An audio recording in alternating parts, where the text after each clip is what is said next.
नमस्कार साथियों, मैं प्रकाश बाजा आप सभी के बीच में एक अंतिम जो बात है वो शेयर कर रहा हूँ। हो सकता है इसमें कुछ भाइयों को कुछ गलत लगें, कुछ सही लगें, लेकिन जो अपनी वास्तविक धरातलीय स्थिति मैंने विगत सालों में देखी है वो आप सभी के बीच में साझा कर रहा हूँ।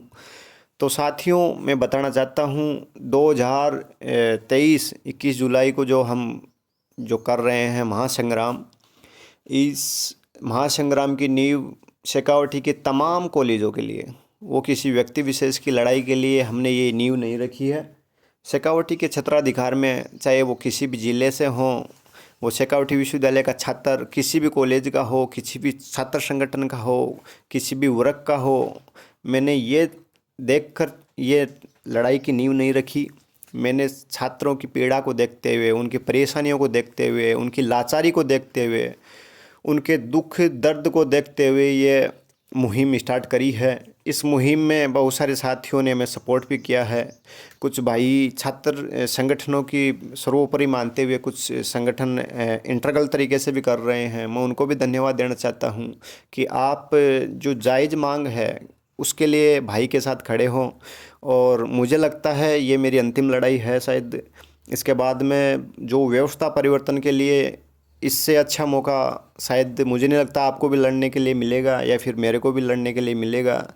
तो इस व्यवस्था परिवर्तन में अपना अतुल्य समय, जो भी क्षेत्राधिकार है शेखावटी विश्वविद्यालय के आसपास की जो कॉलेजें हैं, चाहे किसी भी कॉलेज का स्टूडेंट हो, आसपास के क्षेत्र की जितनी भी कॉलेजें हैं, वहाँ का विद्यार्थी आसानी से महज आधे घंटे में, 1 घंटे में विश्वविद्यालय कैंपस में आसानी से पहुँच सकता है। साथियों, हमारे पास संसाधनों की थोड़ी सी कमी है। संसाधनों की कमी ऐसे कम है तो क्योंकि हम एक एक स्टूडेंट को उठा के नहीं ला सकते, क्योंकि स्टूडेंट की परेशानी है। तो एक बार स्टूडेंट भी अपने लिए आएँ, एक बार यूनिवर्सिटी का विजिट करें, उनकी जो समस्याएं हैं अगर आप एकजुटता दिखाते हो। क्योंकि अपने आसपास में अगर सीकर ज़िले के आसपास में भी देखें, 30-40 किलोमीटर के दायरे में भी देखें, तो ज़्यादा तो नहीं लेकिन सैकड़ों की संख्या में कॉलेजें हैं। सैकड़ों की संख्या में जो प्रभावित स्टूडेंट हैं वो हज़ारों की संख्या में हैं। अगर आप सभी छात्र छात्राएं, क्योंकि बहुत सारी बार क्या होता है कि जैसे छात्र तो पहुंच जाते हैं, छात्राएं नहीं पहुंचती। भैया और बहनों, मैं तो आपको यही बोलना चाहता हूं, जो भी मेरी बहनें हैं, आप हर चीज़ में राइट की बात करते हो, हर चीज़ में अपने इस बदलाव के लिए आप हर बार मेरे को याद करते हो। तो मैं चाहता हूँ इस बदलाव में अब की बार आपकी उपस्थिति दिखनी चाहिए मेरे को, और ये विश्वविद्यालय को भी दिखना चाहिए, और हर एक तमाम उस स्टूडेंट को दिखना चाहिए कि जो लड़ाई है छात्र हितों की, उसमें केवल विद्यार्थी नहीं, छात्राएं भी बराबर की लड़ाई लड़नी चाहिए। क्योंकि ये मेरे व्यक्ति विशेष की लड़ाई नहीं है, किसी संगठन विशेष की लड़ाई नहीं है, ये आम वर्ग है। मैंने ये नहीं देखा कि कौन सा विद्यार्थी गरीब है, कौन सा विद्यार्थी अमीर है, कौन सा किस वर्ग से आता है, कौन सा किस छात्र संगठन से ताल्लुक़ रखता है। मैंने ये जो पिछली बार मैंने बताया, वो विगत वक्ता में मैंने बताया कि मैंने सबको समान रूप से, जो पीड़ित विद्यार्थी हैं उनके लिए ये लड़ाई की नींव रखी है। तो इस लड़ाई की नींव में मैं चाहता हूँ, क्योंकि विश्वविद्यालय ने, क्योंकि मुख्य जो बड़ी समस्या है साथियों उसको समझने की ज़रूरत है। क्योंकि बहुत सारे साथी ऊपरी तौर से बयान देते हैं कि किसी राजनीतिक तरीके से या फिर और कोई मंशा हो, उस तरीके से ये प्लान किया जा रहा है। तो साथियों, मैं बता देना चाहता हूँ, किसी भी कॉलेज का, बहुत सारी कॉलेजें हैं जिनको टारगेट किया गया है।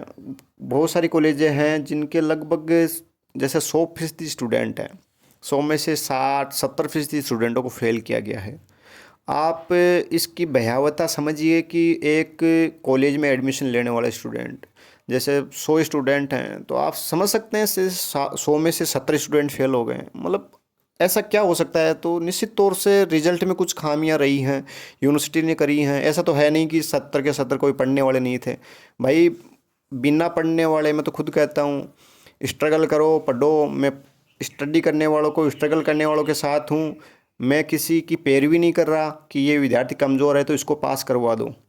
मैं ये नहीं कह रहा कि इस विद्यार्थी को यहाँ पे ज़रूरत है इस काम के लिए, इसको डिग्री दे दो। मैं ये भी नहीं कह रहा कि ये विद्यार्थी पढ़ नहीं सकता तो इसको ये करवा दो, इसका वो काम करवा दो। मैं तो ये केवल कहना चाहता हूँ कि जो भी विद्यार्थी, जिसने जितना भी लिखा, जितनी भी उसकी मेहनत है, उसकी मेहनत का उसे मिलना चाहिए हक। तो जितनी भी आसपास की कॉलेजें हैं वहाँ से आप अपने साथियों को तैयार कर लीजिए, गुट में बांट लीजिए, 5-10 का ग्रुप बना लीजिए, जैसा भी साधन आपको मिले वहाँ से पहुँच जाइए। कुछ जगह हम मैनेजमेंट कर रहे हैं, कुछ जगह आप करने की कोशिश कीजिए। ऐसा नहीं है कि आप पहुँच नहीं सकते। शेखावटी विश्वविद्यालय कैंपस में पहुँचना कोई मतलब ऐसा नहीं है कि आप पहुँच नहीं सकते, ठीक है, पहुँच सकते हो। 1 घंटे का अगर आसपास की कॉलेजों का हम बात करें, सिक्कर, झुंझुनू, नीम खतरना की, तो 1 घंटे का 1.5 घंटे का रास्ता है। अगर आप सुबह 8 बजे निकलते हो तो 9 बजे, 9:30 बजे तक हमारे पास पहुंच सकते हो। उसके बाद में ये लड़ाई लंबी लड़ने के लिए मैं तैयार हूं। ऐसा नहीं है कि जैसे ज्ञापन दे दिया और एक फॉर्मेलिटी पूरी कर दी। साथियों, आपके हक अधिकारों के लिए मैं अंतिम सांस तक लड़ने के लिए तैयार हूँ। इस लड़ाई की जो नींव रखी है मैंने कल के लिए नहीं रखी है। कोई ज्ञापन वगैरह का सीन नहीं रखा है। मैं चाहता हूँ इसका कंप्लीट सॉल्यूशन हो। उस कंप्लीट सॉल्यूशन के जो आधार बनोगे वो आप बनोगे। बहुत सारे भाई बोल रहे हैं कि प्रकाश बाजा कर देगा। भाई प्रकाश बाजा नहीं करेगा, आप करोगे, आपकी उपस्थिति तय करेगी। आप आओगे तो आप आओगे तभी करेगा। मेरी बातें हैं वो ज़्यादा प्रभावी नहीं होगी। स्टूडेंट आएंगे, उनकी संख्या आएगी, उनका विरोध दर्ज होगा। जो भी छात्र आए, मैं तो चाहता हूँ जो जैसे फर्स्ट ईयर के स्टूडेंट हैं, तो जिनका जैसे रिजल्ट नहीं आया है, या तो वो अपने एडमिट कार्ड लाएं। जिनका रिजल्ट आ गया है वो अपनी अंक तालिका लाएं। या फिर जो फाइनल ईयर के स्टूडेंट हैं जो विगत सालों की मार्कशीट भी लाएं, जिससे उनको दिखा पाएँ कि जो student first year second year में 80%, 70%, 65% बना सकता है, वो फाइनल ईयर में पास फेल कैसे हो सकता है। या फिर जैसे जिनका 12वीं क्लास में जिन्होंने कॉलेज में टॉप किया है, जैसे स्कूल में टॉप किया है, वो जिसने कॉलेज में फर्स्ट ईयर में टॉप किया है, जैसे 60-70% बनी है, उसको सेकेंड ईयर में फेल कैसे किया जा सकता है। आप इस संकीर्णता को समझिए, इसको समझने की कोशिश कीजिए। साथियों, हज़ारों की संख्या में स्टूडेंटों को फेल किया गया है। तो हज़ारों की संख्या में सीधी सी बात है, पहले उनको पेपर ड्यू मतलब पेपर लगाएंगे, रिवैल्यूएशन लगाएंगे, उसके आधार पर उनसे पैसे ऐंठे जाएंगे। जैसे लगभग बहुत सारे स्टूडेंटों के 4-5 पेपर ड्यू हैं, किसी के 3 पेपर ड्यू हैं, तो एक पेपर के 400 450 रुपये लगते हैं। तो इस हिसाब से समझिए कि पर स्टूडेंट से विश्वविद्यालय 2000 रुपये, 1500 रुपये तक वसूल रही है। इसके अलावा सप्लीमेंट्री उनके पास दूसरा ऑप्शन होता है फाइनल ईयर वाले के स्टूडेंटों के लिए। सप्लीमेंट्री में वो अच्छे से पैसे लूटते हैं। सप्लीमेंट्री में लूटने से भी उनका जब दिल नहीं बढ़ता है, फिर उनके एग्ज़ाम फॉर्म चलाए जाते हैं। एग्ज़ाम फॉर्म में चाहे एक ही पेपर ड्यू हो, लेकिन फ़ीस वही लगती है जो सारे पेपरों की लगती है। तो साथियों, ये जो अंदरूनी चीज़ें हैं, इन चीज़ों को आपको समझने की ज़रूरत है। मुझे लगता है आपको ज़्यादा नहीं समझाना पड़ेगा। आप समझ गए होंगे एक छोटे से एग्जाम्पल के तौर पे। कई लाखों की, करोड़ों की संख्या में अगर स्टूडेंट से पैसा कमाना है तो वो विश्वविद्यालय कैसे अरेंजमेंट करता है, आप इसकी कार्यप्रणाली को समझिए। इस कार्य प्रणाली को चेंज करने का जैसे डिसीजन लिया है, तो आपके बिना ये मुमकिन नहीं है भाई। आप ये सोचते हो कि हमारे बिना हो जाएगा, हम नहीं जाएंगे और कोई लड़ाई लड़ लेगा, तो भाई तो फिर छोड़ दो बदलना। जो भी चीज़ें हैं वो यथावत रहेगी। ना तो मैं लड़ाई आगे लड़ने से रहा, ना आप लड़ाई लड़ने से रहे, ना कोई बदलने वाला है। ये ऐसे ही इनका प्रोपेगेंडा बनाएंगे, ये प्रोसेसर बनाएंगे, ये प्रक्रिया बनाएंगे कि कैसे विद्यार्थियों को आगे तक इन फ्यूचर आप इसकी गहनता को समझिए कि 10वीं में 12वीं टॉप करके आया उस स्टूडेंटों को फेल कर दिया इन लोगों ने, जिन्होंने अच्छी मेहनत करी है। मैं ये नहीं कहता कि उन्होंने मेहनत नहीं करी और उनको फेल कैसे कर दिया। जिन्होंने मेहनत के बावजूद फेल कर दिया, तो ये कितनी गहरी बात है। इसका दुख दर्द वही समझ सकता है जैसे जो उनके परिवार वालों को क्या बोले स्टूडेंट, या फिर जो स्टूडेंट पे बीती है वो खुद ही समझ सकता है। तो मैं तो भाई बहनों आपसे यही विनती करता हूँ कि आप इस महासंग्राम में अपनी अधिक से अधिक उपस्थिति देकर इसको, जो लड़ाई है, इसको मजबूत बनाएं और एक बेहतर ढांचा हम विकसित कर पाएँ। इन फ्यूचर किसी स्टूडेंट के साथ ऐसा बर्ताव ना हो, कोई स्टूडेंट ऐसी पीड़ा से ना गुजरे। तो इस व्यवस्था परिवर्तन में मेरा सहयोग दीजिए।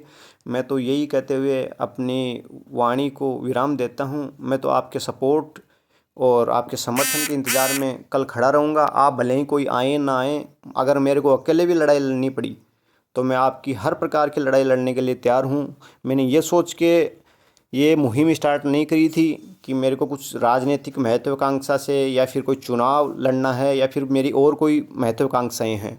मैंने ये लड़ाई इसलिए लड़ी है क्योंकि पिछले 4-5 सालों से मैं देखता आया हूँ इस व्यवस्था को। मैंने सोचा अब की बार ठीक हो जाएगी, अब की बार ठीक हो जाएगी। हर बार हर छात्र संगठन ने ज्ञापन भी दिए हैं। ज्ञापनों से कुछ नहीं बटा साथियों। मुझे लगता है ये लड़ाई एक लंबी लड़ाई लड़ने की ज़रूरत है, और उस लड़ाई में आहुति आप दोगे। आप एक बार मेरा सपोर्ट दीजिए। अगर मेरे को मेरी जान भी अगर मांगी जाती है, अगर मेरे को जान न्यौछावर भी करनी पड़ती है, तो मैं इसके लिए तैयार हूँ। तो साथियों, इंतज़ार रहेगा। जय हिंद।